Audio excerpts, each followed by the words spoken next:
मुंबई बैलगाडा क्षेत्र एक बिनजोड बैलगाडा क्षेत्र म्हणून ओळखला जातो आणि मुंबई बैलगाडा क्षेत्रातील गाडा मालक असतील, चालक असतील, त्याप्रमाणे प्रेक्षक वर्ग असेल, सर्वांनाच 3 फेऱ्याच्या मैदानाचा लाभ घेता येत नाही. कारण 3 फेऱ्याच्या मैदानाचा लाभ घ्यायचं ठरवलं तर घाटावरती जायला लागतं आणि नक्कीच जे काही स्वप्न असतं प्रत्येक गाडा मालक असतील, चालक असतील, त्याचप्रमाणे प्रेक्षक वर्ग असेल आणि हे स्वप्न येत्या 6 मार्च 2026मध्ये नक्कीच साकार होताना आपल्याला पाहायला मिळेलच.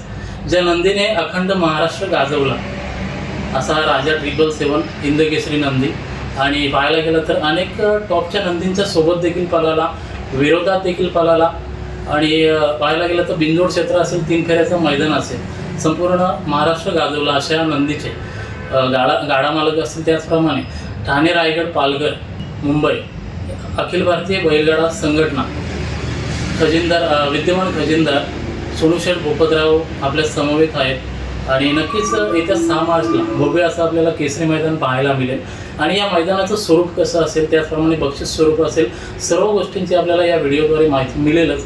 नक्कीच दादा आपल्याला प्रथमतः या चॅनलद्वारे स्वागत आहे. बघा, मैदान म्हटलं तर सर्वप्रथम फाटीचं नियोजन हे देखील महत्त्वाचं असतं आणि फाटीसाठी नेमकी टीम कोणती असणार आहे? म्हणजे आपल्याला फाटीचं आपण जे निकाली पंच आणि झेंडा पंच हे जे आणले, हे जे आपल्याला फाटीचे आपले एक 15-20 जणांची टीम आपली सातारा खेळाडू आपण तिकडचे नियम जे आहेत ते फॉलो करून आपण ते इकडची टीम तशीच तिथली टीम आपण 15-20 जणांची बोललेली आहे. हिंदकेसरी राजा 777 या नावाने जो भव्य असे आपल्याला केसरी मैदान पाहायला मिळेल. परंतु हा जो मैदान आपण 3 फेऱ्याचंच नियोजन केलं, आपण बिनजोडचं देखील आपण मैदान ठेवू इच्छित होता, तर हाच मैदान का ठेवला नेमका?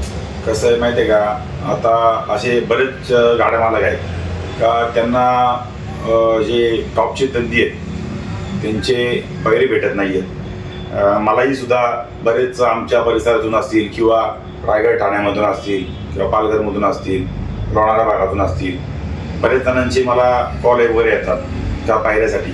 पण कसं असतं, बैल जर पळत असला तर माणूस काय बघतो का बाबा नाही माझा बैल तेवढा पळतो तर मग त्या तुडीचा पायरा बघत असतो.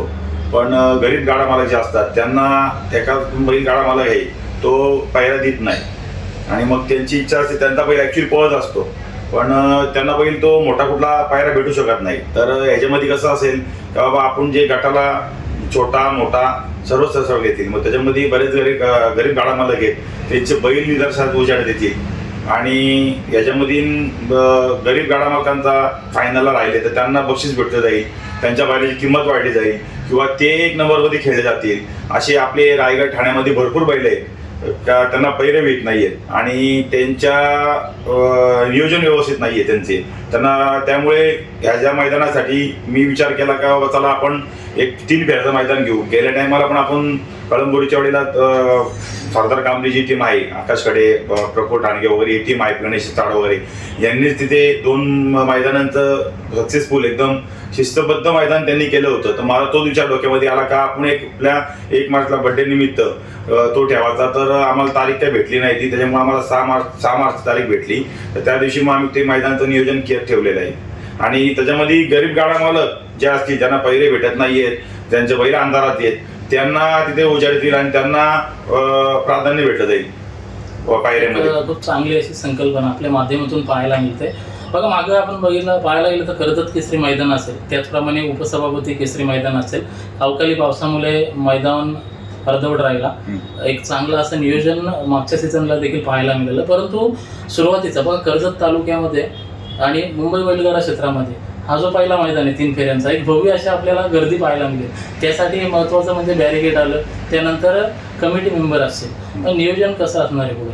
ह्याच्यामध्ये सर्व नियोजन आहे. हे मैदानचे आयोजक रायगड ठाणा पालघर कमिटी पूर्ण असणारे, गाडा मालकही असणार आहेत आणि सर्वांचं मेन मोलाचा वाटा म्हटलं तर याच्यामध्ये आपले सरदार कांबळे असतील, प्रफुल्ल ठाणगे असेल, नरेंद्र शेठ बोमारे असतील, आकाश खडे, गणेश चाड, कळम कमिटी आहे, जय ताडोबा प्रसन्न कळम, तिथले सरपंच सदस्य असतील, तिथले पोलीस पाटील असतील, यांचं मोलाचा वाटा आहे मला सर्व या मैदानासाठी.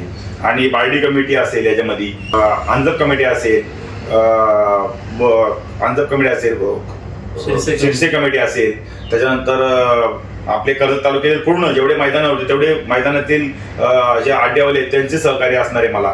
त्याच्यानंतर कर्जत तालुक्यातील गाडा मालकांचं सहकार्य आणि कर्जत तालुका कमिटी पण, रायगड ठाणा पालघर कमिटी पण, यांचा मोलाचा वाटा असणार आहे. 6 मार्चला म्हणजे काही दिवस बाकी आहेत मैदानासाठी. आणि महत्त्वाचं म्हणजे फाटी आता काम कधीपासून चालू होणार आहे? फाटीचं काम आम्ही आजपासून चालू केलेलं आहे.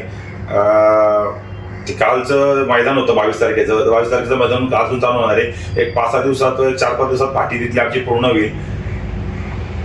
मग आता हा जो मैदान असणार आहे ओपन मैदान असणार आहे की कसं? म्हणजे हा मैदान आपण ओपन ठेवलेला आहे. आपल्याला परत त्याच्यानंतर परत दुसरी संकल्पना आहे का आपल्याला आदातचं आणि 2 दातचं असे गाड्या मालकांची भरपूर इच्छा आहे. बरेच मेसेज वगैरे येतात, फोन वगैरे येतात, तुम्ही आदातचे 2 दातचे घ्या. त्यांनाही आपण प्राधान्य देणार आहे. आपण आदात 2 दातचं पण मैदान घेणार आहे. हे मैदान व्यवस्थित पार पाडलं, सगळ्या गाडा मालकांनी, आपल्या रायगड ठाण्यामधून गाडा मालकांनी आपल्याला सहकार्य केलं, व्यवस्थित मैदानाला साथ दिली तर पुढे आपण परत एकदा आदात आणि एक दुसऱ्याचं मैदान आपण घेऊ. पण आता हे जे मैदान घेतलेलं आहे हे आपण ओपनचं मैदान ठेवलेलं आहे. की बघा यामध्ये आर्थिक जी काही बक्षीस आर्थिक स्वरूपात बक्षिसे आहेत, परंतु त्या व्यतिरिक्त क्वार्टर फायनलसाठी वगैरे काही वेगळी बक्षिसे आहेत? आता बघा आपण 1 ते 9 मध्ये आर्थिक बक्षीस आपण ठेवलेली आहे.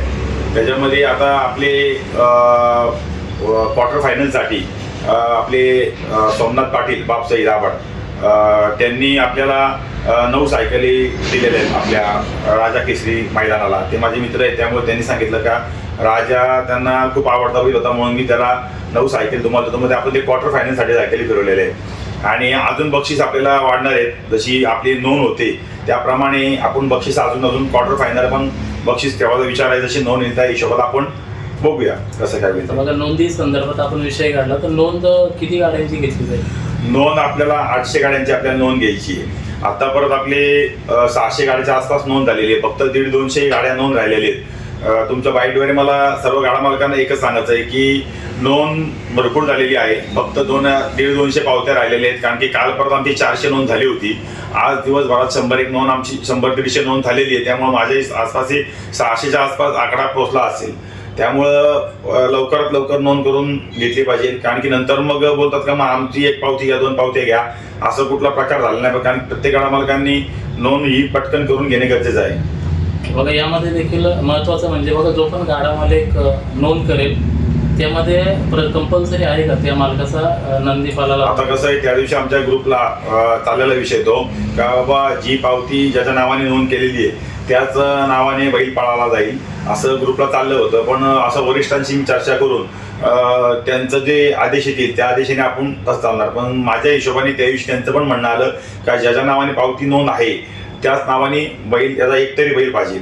तर मग तसं आपण नियम जर का आमच्या वरिष्ठ अध्यक्ष उपाध्यक्ष कमिटीचा जो नियम ठरेल रायगड पालघर कमिटीचा यांच्या आदेशानुसार ते आपण तशा हिशोबा आपण करणार. ते त्या दिवशी बाईट आपण एक 4 दिवसाआधी बाईट देऊच आपण परत एकदा. हिंदकेसरी राजा 777 हा जो मैदान आहे यावर्षी पहिल्यांदाच होतोय आणि नक्कीच आपल्याला पुढे देखील असं मैदान पाहायला मिळेल राजाच्या नावाने. हो नक्कीच. आपण दरवर्षी हा माझा ठेवायचा विचार आहे. पण आता हे पहिलंच वर्ष आपलं आहे. आपल्याला कसा प्रतिसाद भेटतोय आणि कसं काय आपल्याला सहकार्य होतंय त्या हिशोबाने आपण ठेवू. बघा महत्त्वाचं म्हणजे जे काही लांबून येणारे गाडा मालक असतात जे काय घाटावरून देखील येण्याची शक्यता आहे कारण मोठा मैदान म्हटलं तर त्यांचं नियोजन कसं असेल म्हणजे रात्रीचं? आपण त्यांची राहण्याची सोय जेवणाची सोय केलेली आहे. त्यांनी फक्त आमचे जे नंबर आहेत बॅनरवरती आमचे सहकारी आहेत. सरदार शेठ कांबरे असतील, प्रफुल्ल टाणगे असतील, आकाश कडे असतील, म्हणजे राजेश भगत आहेत, रोशन गायकर आहेत, नंदू कळमचे आणि कळम कमिटी आहे. यांचाही संपर्क साधला किंवा माही संपर्क जरी साधला तरी त्यांची आपण व्यवस्था करूया.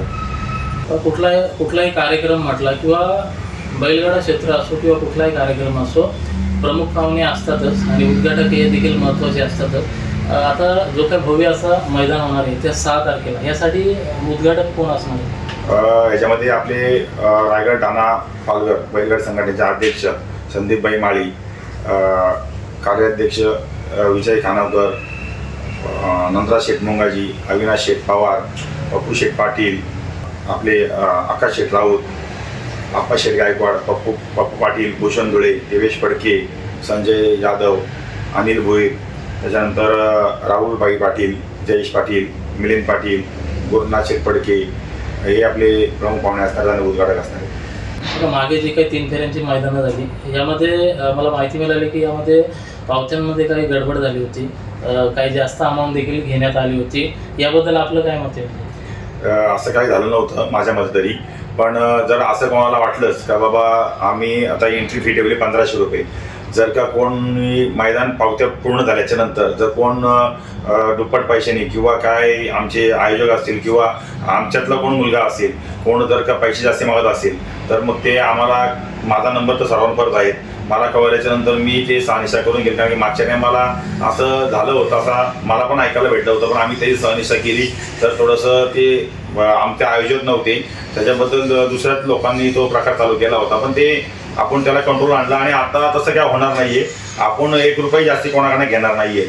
त्याच्याबद्दल जर असं कोणाला वाटलं तर डायरेक्ट संपर्कात थेट माहिती साधा, आपण तो काय असेल विषय तो क्लिअर करून घेऊ.